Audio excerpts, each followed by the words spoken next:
Good afternoon. This is Paul Corder from Perfect Golf Event. I appreciate your coming to the webinar today and for being on time. And so we're going to get started on time. And just for housekeeping purposes, we're recording a webinar, so we'll post a recording of that in a day or so. And I'll be glad to send you a copy of the presentation. If you were on my webinar yesterday, some of the slides are going to be the same, but there's some new content as well.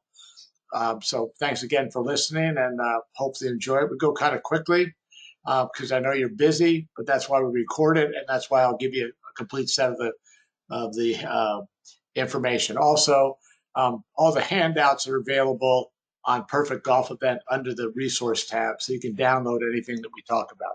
So again, thanks for listening, and let's get started. So I always make this message initially: if you're going to have your event this year, let's just make sure that you've got everything set up and that you're ready to go. There's a 300,000 charity golf events, so you're obviously competing with a lot of other events, not only for players, but obviously for sponsors. The sponsors have a lot of options, so you've got to get out there early, and we're going to talk about putting together the right kind of packages for your event as well. And remember, you want to get in the budget. I think one of the saddest things that you'll hear is, hey, I wish I knew about your event sooner so we could have put it in our budget. Most organizations have money put aside to support local charities and nonprofits, and you've got to get out there, first to make sure you're on the list. And so that's really important. Again, for all of my events that I managed, all my websites were up in September of last year because I wanted to be involved in the fourth quarter budget planning. So if you haven't done your launch yet, let's get your website up and running so people know what to sign up for. So make your website set up. Again, most of them are active. Again, if you used Perfect Golf Event last year, hopefully you did, you can copy over your event, and it moves everybody onto mailing lists, email lists, so you can tell them about your new event, saves you all your setup time. But no matter who you're using for your website, let's get it up and running so your sponsorship packages are set up properly. Now, let's talk about sponsorships in general. What are sponsors looking for? Well, they're going to give you money in exchange for recognition before, during, and after the event. What's really important, where a lot of events miss, is that sponsors will cover the cost of a lot of activities that will help you attract players. And so when you have contests and activities, you sell those as sponsorships, make some money off it, but you're able to add more things to your event. We'll show you examples in a minute that makes players go, hey, I want to go out there and I want to play because it looks like that event has a lot of cool things happening. And that creates sort of a great, exciting environment for the potential players coming to your event. Now, I'm going to walk through the basics. So you want to set up the right sponsorship packages. And I'd say the number one thing, and I've been doing this for 16 years, the one thing I want to look at websites is I see that people just don't have enough sponsorships offered, and they don't charge enough for them, number one, but they also don't have enough. I look at websites. I looked at one yesterday. It looked like a nice event, but all they had was a title sponsor, a lunch sponsor, a hole sponsor. And I said, there's so many more sponsorships you can add. And remember, you won't always sell all of them, but unless you put them out there, then no one can sign up for them. I do an event here in St. Louis, and about 4 years ago, a committee member said we should have a title sponsor, and the title sponsor should be $100,000. And I said, in my entire time in this industry, I've never had a $100,000 sponsor, but we put it up on the website, and a sponsor came in and became a $100,000 title sponsor. They've been there now for the 4 years at $100,000, and this is just for normal fundraising golf events, not anything significant. But they just thought it was a good charity, and they had money available, and they put it into the package. So if I, excuse me, if I hadn't posted that and I asked for 100,000, I never would have gotten it. So just sometimes you take a shot. There's 6 categories of sponsorships, and then we're going to walk through this quickly so you understand how it works.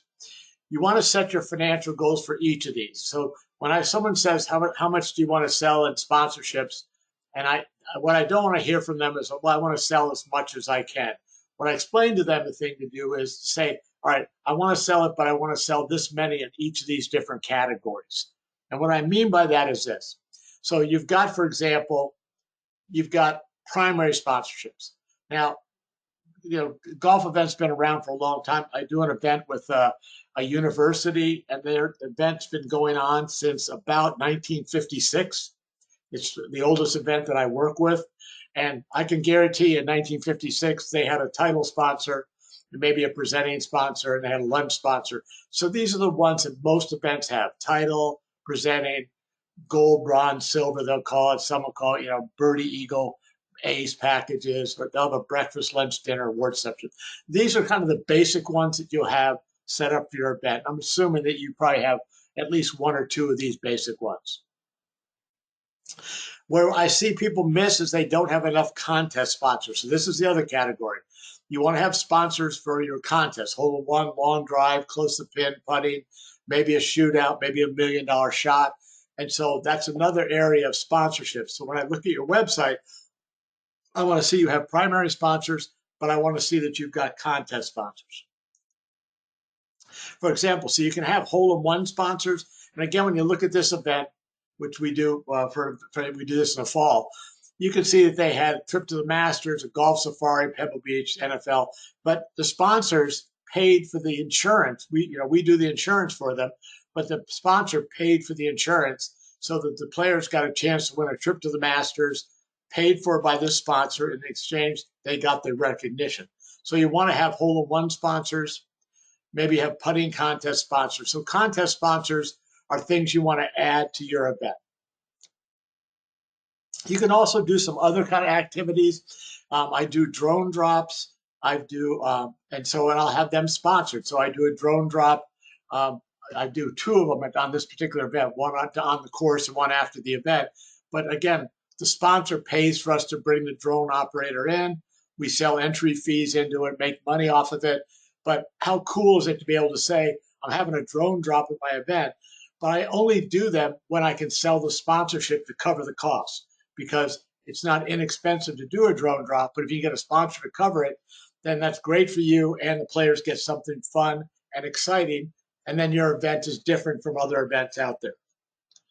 So you can see I'm also this year, this is something we added to a couple of events last year. It's been really successful. We bring in a person who runs a TrackMan, and they set up the TrackMan. They video all the swings of the golfers, and we have a contest for long drive, close to the pin, using the TrackMan. And it's really easy because they're doing it on the computer.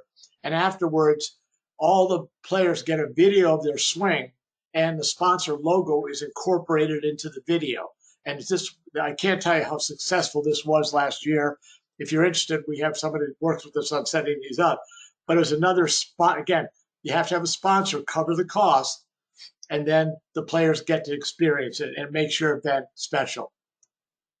A couple other ones quickly before we get into the sizzle. You want to do pin flags. I do pin flags for all my events. They're not expensive. They're about $34, and you can sell them. And they're nice because people will keep the pin flags. They'll frame them. They're not going to frame a whole sign. It just goes in the trash, but they'll save a pin flag. So again, they're a great sponsorship. They're about, I guess, $32 to $34 depending. And you can do 18 pin flags and have 18 different sponsor logos. And when I do pin flags for my events, I sell them out. I fill the entire field every time. So if you're not doing it, and then we give the pin flags to the sponsors after the event.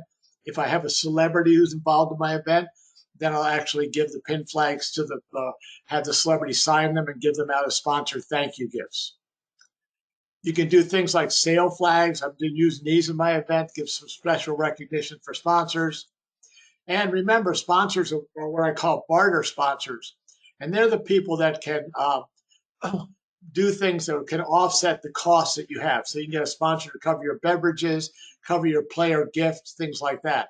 So when I do this, I might get a great player gift package put together, and the sponsor pays for it in exchange for having their logo on the player gift.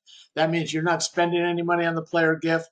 The players are getting a good prize. Sponsors getting recognition because their logo is on, especially when they put it on something cool like a shoe bag, because then the golfer is going to use that shoe bag for a couple of years, and that sponsor logo is going to be on it. So that's really effective, a way for people to say, hey, this is really cool. I can't believe we're doing this. And I get to have my logo on that again for a couple of years. And again, for you later rivals, if you missed anything, don't worry, we record this and I'll send you a copy of the presentation. Last couple things.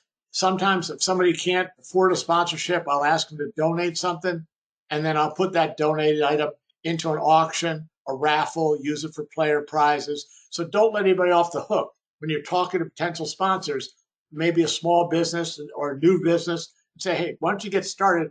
Why don't you donate something for my auction? That way you get recognition. And again, you get to raise additional money.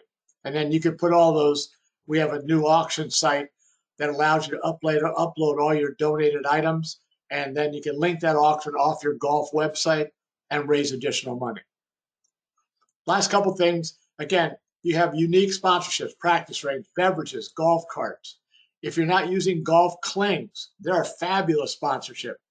Whenever you do this for your event, the sponsor will come back every year because they get their logo, and these are great. They're just static clings. They just go on the cart, they peel right off without any damage. But sponsors, once they see their logo on the carts, they come back year after year. You can do scorecards, tee markers, table runners. There's lots of things. Just remember that anything you can put a brand on that can have a logo could be a sponsorship. I also, for some of my events, I'll have a program. I think a lot of people miss this opportunity. So I put together programs for my events. They're not expensive. And what's nice is I can put them as a benefit to be a sponsor. So I might say to the sponsor, hey, I have a program and you could be the front cover of the program this year. And then I'll sell some additional advertising in the program. And it's just a nice way for you to explain your organization. It's a nice takeaway. I'd say, I guess we did 4,000 or 5,000 events last year. And I'd probably say maybe 200 of them had a program. And I think it's a missed opportunity. Again, you can have ads that you can give as part of their sponsorship, or you can sell that as additional things for your, additional revenue. What I do sometimes is, and this is a good idea, I'll put things together in a bundle. So I might say to someone, hey, give me, for example, between $300 and $500, I'll give you an ad in the program. I'll give you a T sign, because T signs cost, what, $24? I'll get you a pin flag that's $32, and the ad doesn't cost me anything, a little printing. And this is a nice way for people to support your event who maybe can't afford to do a full sponsorship. So be creative in the way you package the things together. Just remember, most people don't offer enough sponsorships. Here's an example of one event. They've got a title sponsor, long drive, and a whole sponsor. And that's all they have. In exchange, in a different, compared to this event that's got, look at all the different sponsorships for this particular event. And so make sure that you've got it, meet with your committee and say, hey, you know what, and even if you've already launched your event, if you're using our website, it's easy. You can add sponsorships as you go along. Keep adding them to it. It's a good way to get new interest, but make sure you've got enough sponsorships. And again, here's a list of potential ones. And I'll send this to you, but this is an example of an event that I'm doing in St. Louis in June. And just so you know, I practice what I preach. I've got, this is an example. These are only 2 pages. I actually have 3 pages of sponsorships, but you can see what I bundled together for this event. Lots of sponsorships and lots of things, a lot of benefits in the sponsorship. Make sure that you're tracking all the sponsors' activities, working with your committee. So I use just a basic spreadsheet. They'll say, okay, who's a potential sponsor? What kind of contests? Here are the people. This one could be a primary sponsor. Here's a contest sponsor. Here's somebody who's going to donate something for a barter. Here's a card cling sponsor. Be sure you're tracking that as you go along so you can see how you're doing with your sponsors. One tip I'll tell you about events is sponsors will sign up first. Players tend to sign up 60 to 45 days before your event as they get closer to figuring out what their schedule is. So I don't panic unless I'm full, but sponsors tend to come in a little earlier. So make sure you've got your sponsorships out there. And if you have questions, there's a question bar over there, and I'll be glad to answer any questions when we get to the end of the presentation. You want to create sponsorship packages that sell. What I mean by that is you've got to have a lot of sizzle. Again, if you were in my webinar yesterday, we covered some of this, but I try and figure out to say to the sponsor, what are you going to get prior to the event? What are you going to get at the event? And what happens after the event, during the event, and then after the event? So are you going to get the logo on the website? You're going to get special signage afterwards. Are you going to get a chance to send an email out? So some of my major sponsors, for example, I'll say to them after the event, I'll let you send one email out to my group with a special offer. I only do it to the major sponsors, but it gives them a chance to generate additional revenue. So again, you want to look at what kind of sizzle do you have in your sponsorships? And what I try to make the point is you can add sizzle to your sponsorships and not spend a lot of money. So this is the title sponsor, they're going to get the co-branding, which means it'll be the so-and-so golf event presented by whatever the sponsor's name is. Then you'd get 2 teams. You get logo on the marketing materials, doesn't cost you anything. Parking doesn't cost you anything. Seating doesn't cost you anything. Tee off on hole number 1 doesn't cost you anything. Get the front cover of the program, doesn't cost you anything. Get listed in the press release, doesn't cost you anything. Get logo on the email. Now, you've got a whole bunch of benefits that you've given to them, and what you've done is you've said to them, you're going to get all this, but you're not spending a lot of money. All it's costing or anything is if you decide to give them polo shirts, which I do for some of my major sponsors, and you get to give them 2 teams. But look at your sponsorships and say to yourself, am I giving them enough stuff to make it worthwhile for them to write a check? Now, your title sponsor might be 5 or 10,000, could be 25, 50, or 100, but cost doesn't matter. What you put in the package matters. So the sponsor says, this is worth being part of it. And remember, if you've been doing golf events, the net revenue from a golf event comes from the sponsorships. The players cover the operating expenses. Your real profits come from sponsorships. So that's why it's so critical.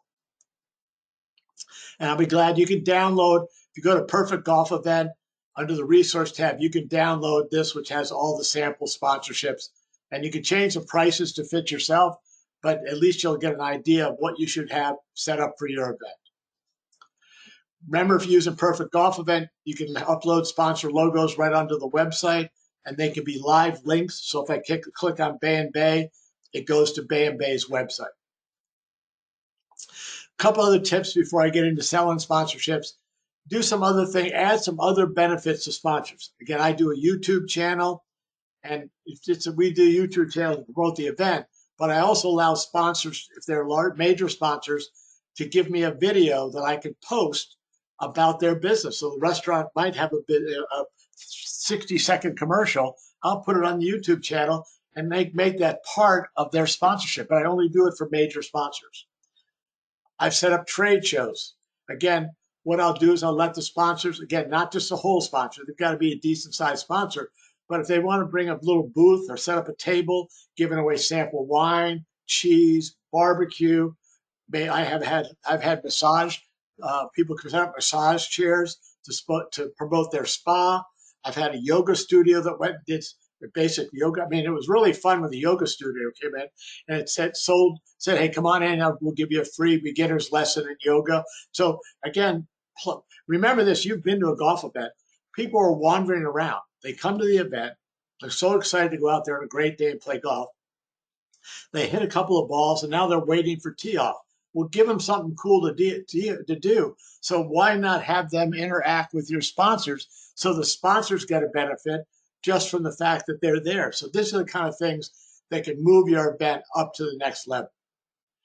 If I have a sponsor who's got a retail locations, I'll give them signs to put in, and I'll give them social media images that say, hey, Simmons Bank supports the Backstoppers. Join us for the 2025 event. I give the link. So Simmons Bank is a bank that has about 25 branches. And so we gave them signage that they could put in their branches, because the Backstoppers is a very big charity here in St. Louis, that said, hey, we're supporting the Backstoppers. So how cool is that for us that customers came in and businesses came in and said, wow, that looks like a neat event. I probably should be involved in that. Remember, sponsors add value to your event by covering the cost. They give you revenue, they cover the cost of contests. What I also like about sponsors is, remember, if you include teams in your sponsor, so your title sponsor gets 2 teams, they're going to bring guests, and those guests are going to learn more about your organization. So you're growing your supporter database, and they'll contribute to your auction or your raffle. On some of my events, I'll actually let the sponsors post an offer. So, for example, I'll say that this auto dealer wanted to post this offer and said, "Hey, mention the shootout when you come in, and we'll give you $1,000 off the deal that we've already made." I've had restaurants go in and say, "Mention the event, and we'll give you a free appetizer." So I allow sponsors to. I have some links on some of my websites that said, "View sponsor offers here." Again, the more you can do to drive business to the sponsor, the more the sponsor is going to be related and connected to your event. This is the cool stuff that makes it good, rather than just going out there and saying, become a sponsor and I'm going to give you your logo on a banner. That's not going to draw the big bucks. Now, how do you identify potential sponsors? The next 2 sections, we're going to talk about defining, identifying them, and then how to close the deal. Identifying them is, again, I want to make sure that I'm putting together the type of potential sponsorship, who's the company, who's the contact, what's their email, phone, and then who is on the committee is assigned to follow up with them, and what's the notice. This person agreed, they're waiting, they're sending a logo, we're meeting them next week. So track all that information. And when you're breaking it down, here's what you're looking for in terms of identifying sponsors. There's 3 tiers. Tier number 1, the easy, not the easiest, but the lower hanging fruit is getting people from your committee to refer people to you. Your database of your supporters, people who are already supporting your organization. People have sponsored your event before, or maybe sponsored another event in your organization. Maybe you do a gala or a trivia night. Vendors, anybody you write a check to, they've got money, make sure they're sponsoring. And maybe somebody who's benefited from your organization, or who knows somebody who's benefited from the service you provide. This is the tier 1 of building your target list of sponsors. Tier 2, local businesses that are trying to grow their business. Local businesses who because of COVID and other reasons, lost their connection to their clients and want to connect more with them. So, I always relate to people that a golf event is such a great way to bring your clients out, spend 4 or 5 hours in a great environment, and now you solidify your relationship. And that's what I talk to sponsors about. I said, hey, you can bring your top customers out to the event. You get to spend time with them and solidify that relationship and explore other ways to grow the business. I'll look at community directories. I'll show you those in a second. I ask for referrals. It's one thing we don't do, as I think you should do, is when someone signs up as a sponsor, I say, hey, thanks for signing up. Do you know any other businesses that you're networking with do you think might benefit from being at the event? And then I also, this is really important, in your local market, just Google marketing club, advertising club, whatever. What you'll find is you'll get the names of people who are like involved in local marketing and advertising clubs, and they're the people who buy sponsorships, and their contact information is going to be there. So now you add them to your database of people that you're working. Then finally, if you just have time, do some internet research. I go through and I'll just sometimes, again, I might be watching football or golf, and I'll sit down and go, let me see a list of new businesses coming in my area. And I see a new business opening up, I put them on my list. I actually, and I know this is a funny thing, but when you get that Val pack, the one that's got the free pizza coupons in it, I'm sure you either do it or you chuck it. I go through it and I look for local businesses. I'm not looking at national ones. I'm looking at local businesses who have bought something in Valpak. And then I put them on my list and we call them. We say, hey, I see you want to grow your business. I see you're in Valpak, but I think I've got a way for you to connect with a lot of people with highly qualified demographic. Come out to my golf event. You got people who've got money, they're spending money on golf. You're going to be out in front of them. So I'm always looking for new ways to add people to my target database. Again, remember, your committee is probably one of the most critical areas. I always load my committee with local business people that have connections. And those people are, they go out and say, hey, I know somebody. And they'll say to me, for example, oh, I know somebody over at this bank or this law firm. I think they might be interested. But don't let them off the hook. What I'll say to the committee member is, great. Would you do me a favor? Why don't you call them and set up an appointment for us to go over and talk about the event? And if you want to, why don't you come with us on that presentation? But your committee is a great starting point, and that's why I always load my committee. I don't want a bunch of people who are just going to sit around and talk about local gossip. I want business people, business women who are connected and then can call people they do business with and say, hey, I'm on this committee. It's a great event. I appreciate your supporting the event. Committees are a great starting point and a very valuable starting point for your event. What I try and do is I try and make it easy for my committee because they're busy. And here's what I tell my committee members. I call it the 3-3-3 challenge. I just made this up. I said, look, do me a favor. Each week, just send a contact out to 3 potential sponsors, 3 potential teams, and post 3 posts on one of your social media channels. And I tell you what, you can do that in 20 minutes. Go to your database of contacts, send an email out to your friend, say, hey, I'm on a committee, I'm planning this golf event, I appreciate your support. Same thing you might say to somebody who's not a business but a friend, hey, I'm doing this event, I think it's going to be fun, we got a lot of great activities, why don't you put a team together, and then post on your social media accounts. And what I try and do is I try and give them some guidance of what to post. But this kind of makes it down into a measurable task. It doesn't overwhelm them. And so whenever I have a committee meeting, I say, hey, has anybody done their 3-3-3 challenge? It didn't take you long, 15 to 20 minutes, maybe less, but get your contacts out there. You've got to give them some direction on how to promote your event. If you're I live in Brentwood, Missouri, next to Clayton, Missouri. Clayton's a business center. And Clayton, nicely enough, publishes a directory of every business in Clayton. It's 54 pages of businesses by type of business. And you know what I did? I went to a local high school student and I got a person and I said, look, I'm going to pay you 20 bucks an hour. And I want you to go through the directory. I want you to put every one of these businesses onto my database. Go to get their name, get their address. If you can get an email for me, perfect. And then I built and added my database. For one of my events here in St. Louis, I started with scratch. I have 675 businesses in my database for my event. It's going to be the 10th year of the event, and we sell it out every year. But I had to start somewhere. So so you'll find that your local communities, Chamber of Commerce or whatever, will have directories. And if not a printed book like Clayton does, they have an online directory. Maybe you've got a high school student that's in your family or a friend.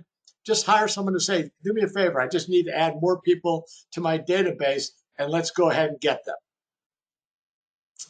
I look, for example, when I see ads in the paper, on the internet, or on billboards, someone says they sponsored a 4K run or whatever. Well, I look at that. I mean, I treat this seriously. I said, okay, these people sponsored this event. And so I look at them, I go, look at all these people. They like event sponsoring. So if they're not in my database, I'm going to find out how to get a hold of Flora, who they are, and then I'm going to make sure they're in my database. Having a database of potential sponsors and players is really the key, but it's not an easy thing to do. You can't really buy a list, so build it and have your committee members bring contacts to you. And then I always do is when I have my list, I take it through my committee. I'll say, does anybody know anybody at this business? Does anybody know a contact there? What size are they? Do we think they could be a primary sponsor? Are they small? Should we just ask them for a donation? But again, the whole process of developing potential sponsors, vetting what they are in terms of potential, and then make sure you're following up them in terms of that. I have a whole nother marketing webinar on how to market your event, which kind of digs more into how to market. But I'll give you an example. Here was a new event that was in St. Louis. Their only fundraiser was a gala that they did every year.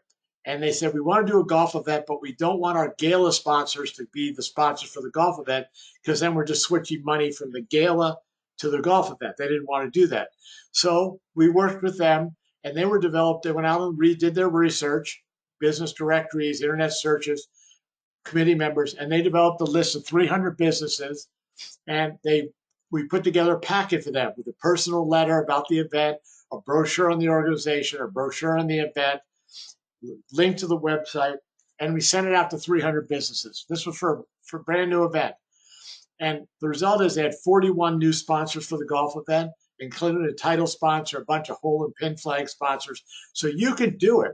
No one says it's easy, but you got to put the effort in. And then remember, it's a building process. When you have your event this year, if it's a new event, you're building it. Then next year you add more people to the database. And next year you get more people to the database. And then eventually you're like a machine where people are going, hey, this is really great. I want to be back at that event because hopefully you've put on a cool event. Selling your sponsorships. Now let's talk about the selling process. Okay. Understand what sponsors want. Sponsors want, they want to be, the reasons they involve their event. They want to generate new business from players. They want to generate new business from other people at your event. I always tell people I might have 120 golfers, but guess what? I'm also going to have a bunch of people there that are guests, volunteers, committee members, staff. So if I have 120 golfers, I might have 170 people at the event. They're all potential customers. They want, as I mentioned before, they may just want to bring customers out. And they want to say, I want to spend 4 or 5 hours with my customers in a great environment, in a fun event. That's why you want to give them a great event. Some just do it for community support. And I'd say one of the major reasons they do it is because somebody asked them to do it. And that's where your committee comes in.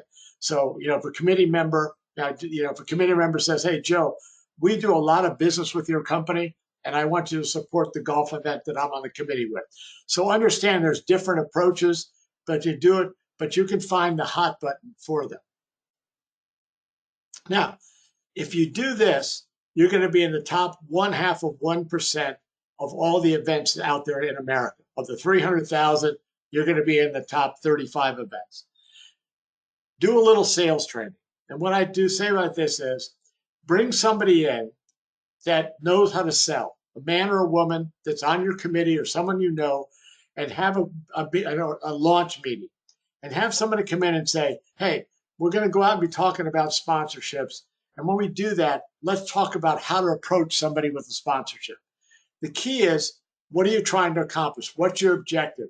Hey, I've looked at the business. This is the size of the business. I think they could be a title sponsor. This is the size of the business. I think they could be a putting contest sponsor. So have some objective. Have a couple alternatives. So when you're going to call them and say, hey, I think you'd be great for the putting contest, but if not, I think you could do great as a long drive sponsor.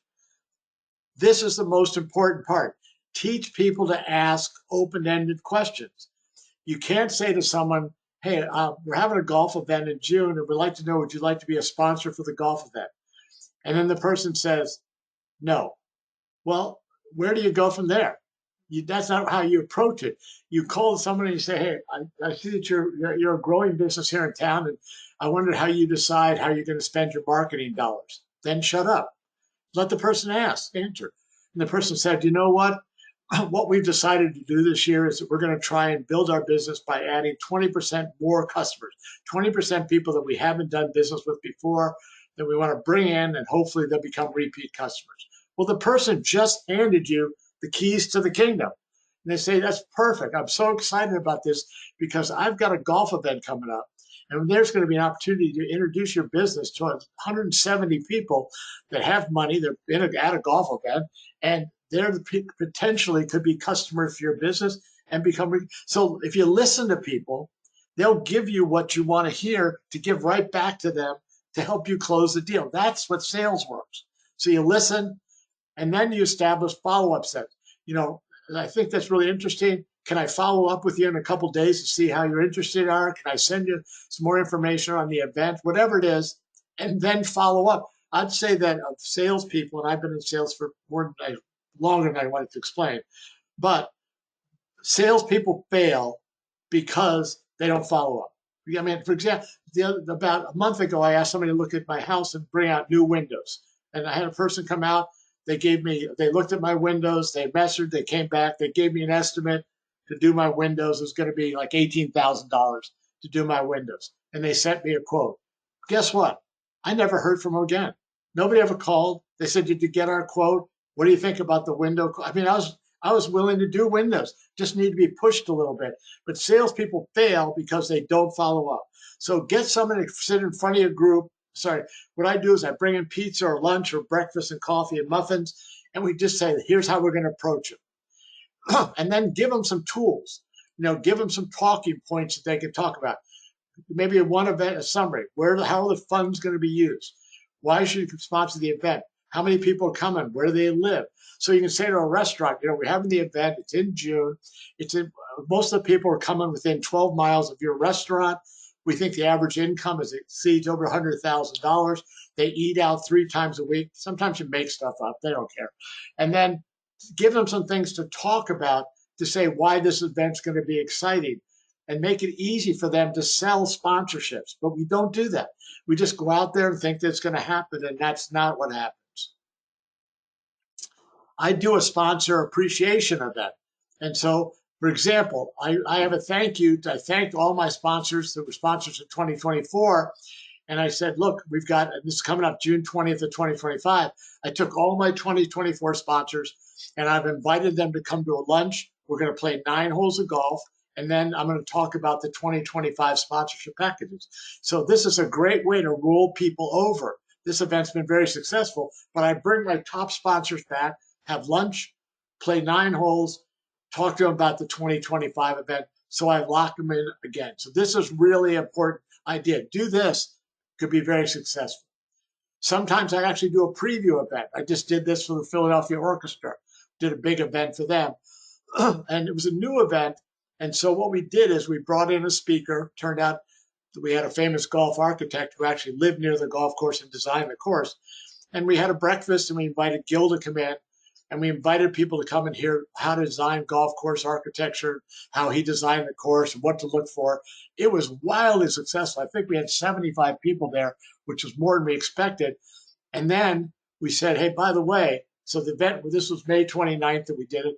And then we went back and said, by the way, we have an event coming up. And the event was going to be, I think the event was September 1st. While you're here, why don't you sign up, come back and play the golf course as part of our event. These are the creative things that you can do that helps you get your event to the next level.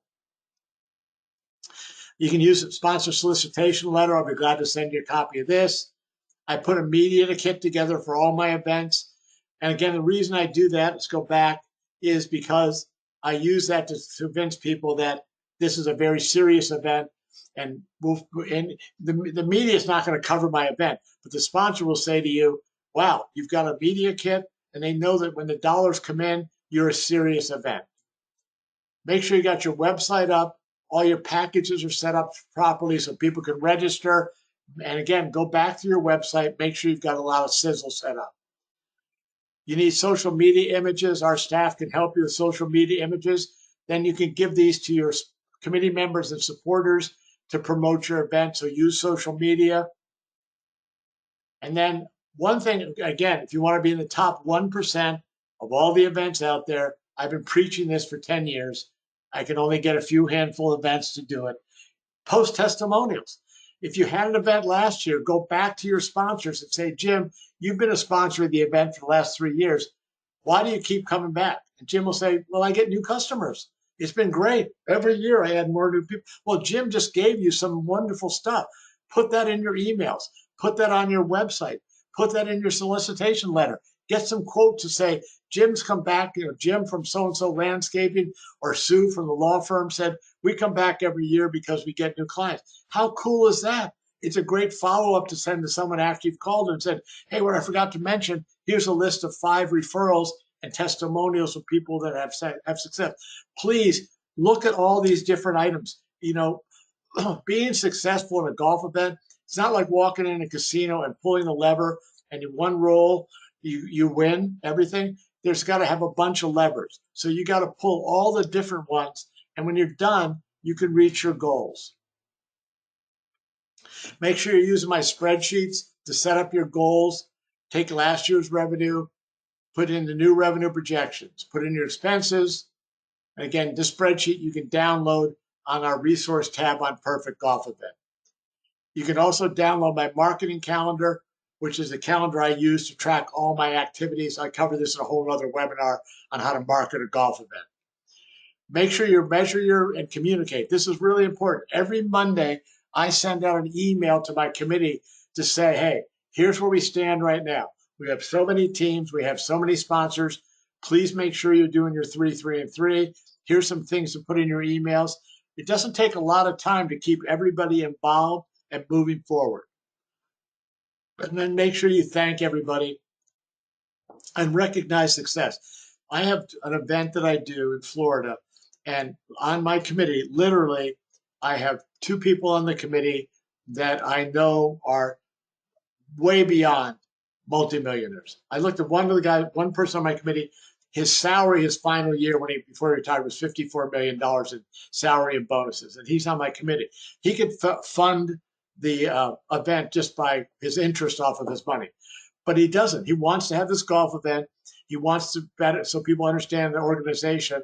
And when he sells a sponsorship, he acts just like anybody else when he gets a victory. I mean, this guy's rich, but he appreciates it when I say, hey, I want to thank Rich for bringing in another sponsor. I mean, people want to get recognized. I don't care how successful they are. So make sure you're thanking people.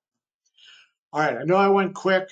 And if you have any questions, you can either email me. I'll see what they're on board here. But if you have any questions, email me at Paul at Perfect Golf Event. If you want to copy the presentation, do the same thing.